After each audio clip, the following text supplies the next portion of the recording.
राधे राधे गुरुजी। जी बेटा। गुरुजी मेरे आपसे 3 प्रश्न हैं। सबसे पहला प्रश्न तो ये है कि क्या अपने धर्म के प्रति कट्टर होना यानी कि अपने धर्म पर सहजता से डटे रहना, क्या ये गलत है या सही है? सही है।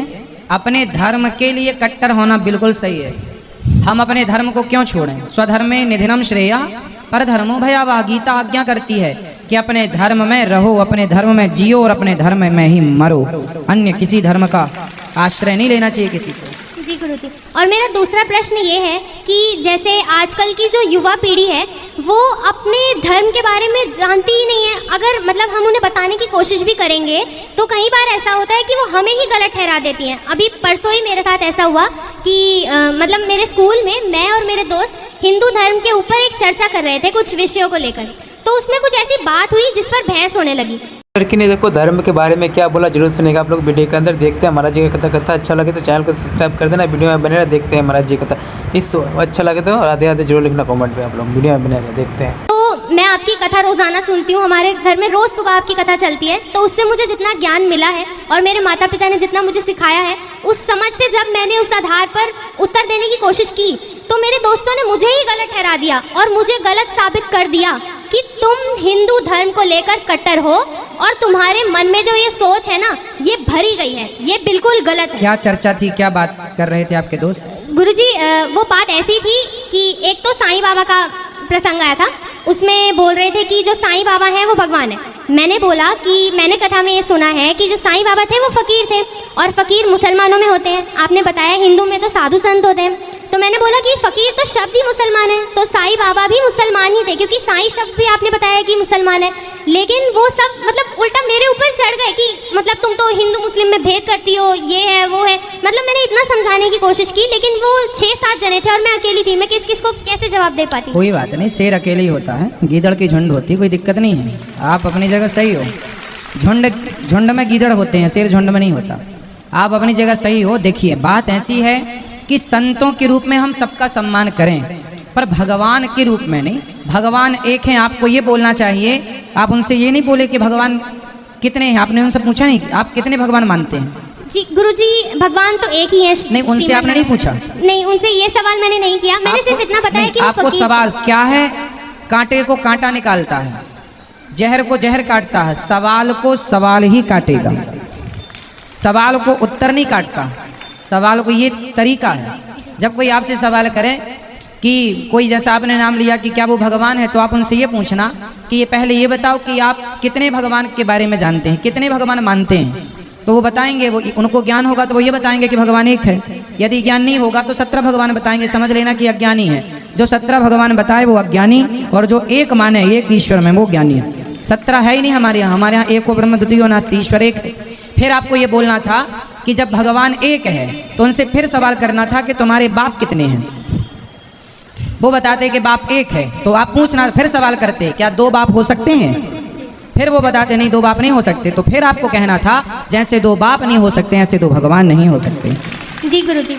और मेरा आखिरी प्रश्न ये है कि मतलब जैसे मैंने अभी बताया कि बाहर के लोग मतलब उनकी सोच आजकल ऐसी हो गई है कि वो कहते हैं कि तुम्हारा ना ब्रेन वॉश किया जा रहा है, तुम्हारे दिमाग में इन चीज़ों को भरा जा रहा है। तुम्हारे अपने कोई सिद्धांत नहीं है हिंदू धर्म को लेकर, तुम्हारा अपना कोई ज्ञान नहीं है, तुम्हें सिर्फ ये सिखाई जा रही हैं और वो चीज़ें तुम्हारे माँ बाप तुम्हारे दिमाग में भर रही हैं। अब गुरुजी आप ही बताइए, ज्ञान तो बच्चों को अपने माता पिता से ही मिलता है ना, और किससे मिलेगा? उनसे बोलना कि बेटा ये पूरी धरती और दुनिया में जितने मजहब पंथ और हैं वो सब सनातन संस्कृति के ज्ञान पर ही टिके हैं। यहीं से सबने ज्ञान चोरी किया है।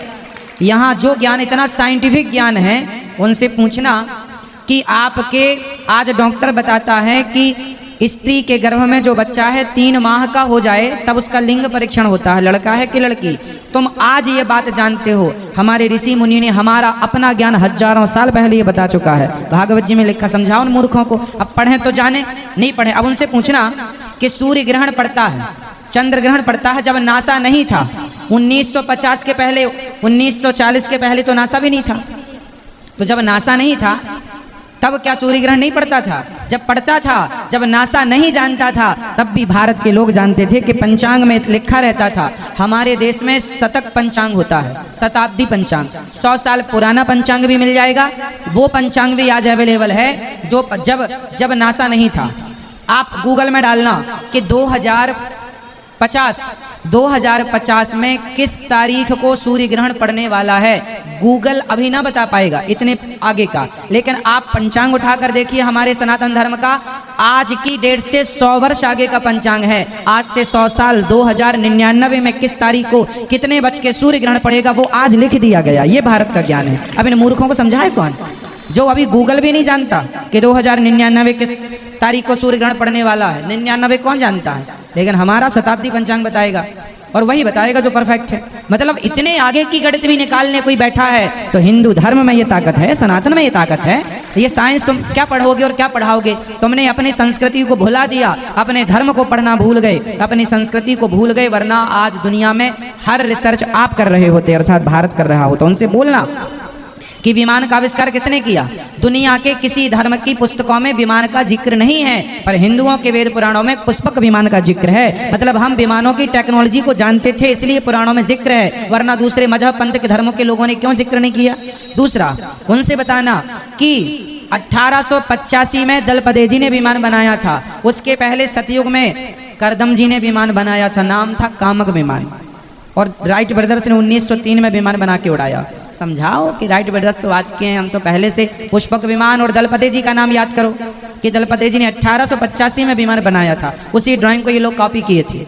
अब जानते नहीं ना भारत के इतिहास। ये तो सिकंदर को महान बताने वाले लोग हैं जो जीता बस। ये तो भूल गए कि हमारी अपनी संस्कृति क्या है। ये झांसी की रानी को नहीं पढ़ते, स्वामी विवेकानंद जी को नहीं पढ़ते, आद्य शंकराचार्य जी को नहीं पढ़ते, वरना ये बहुत आगे जाते।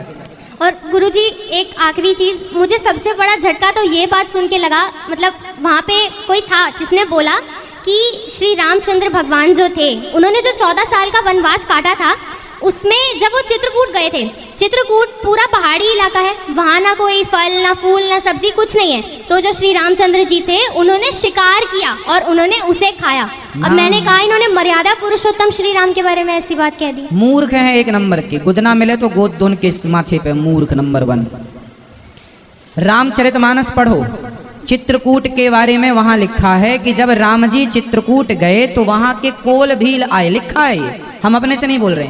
वहां के कोल भील आए और दोनों में फल फूल लेकर आए और राम जी को अपने हाथ से उन्होंने फल फूल दिया। राम जी ने कहा, लिखा है ये। वहीं पर ये चौपाई आई है कि जब लोग कोल भीलों ने कहा क्या ये हमें स्वीकार करेंगे, तब उन्हीं कोल भीलों में से एक ने कहा कि राम ही केवल प्रेम प्यारा, जान ले ये जो जाननी। अरे वहीं की चौपाई है। चित्रकूट फलों से भरा जंगल था और वहां पर नाना प्रकार के फल थे, है ना। और वहां पर लिखा है ना हम कहें ना आप कहो, कौन से बोलो मूर्खो, पढ़ा करो कुछ।